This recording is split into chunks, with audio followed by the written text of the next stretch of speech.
Le jugement de l'islam sur l'homme et la femme adultères est qu'ils ont des peines dans ce monde et des châtiments dans l'au-delà, établis par les textes du Coran et de la Sunna. Jugement en islam sur l'adultère.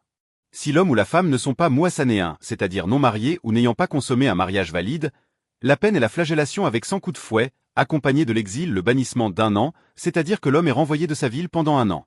La flagellation est la même pour l'homme et la femme. Dieu dit dans le Coran, la femme adultère et l'homme adultère, fouettez chacun d'eux de 100 coups, sourate An-Nur 2. Concernant la flagellation pour la femme, certains avis disent qu'elle n'est pas exilée, mais le fond reste le même.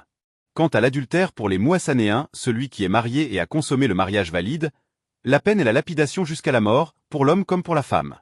C'est un consensus des savants. Il est authentifié que le prophète, paix et bénédiction sur lui, a appliqué la lapidation aux adultères muhsanéens. La lapidation est donc la peine légale pour les adultes mariés. Jugement religieux et de l'au-delà sur le zina.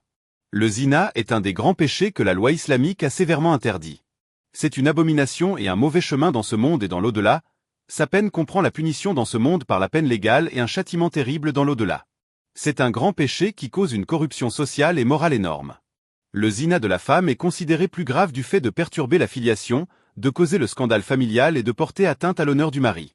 Ce que doit faire celui qui commet le zina.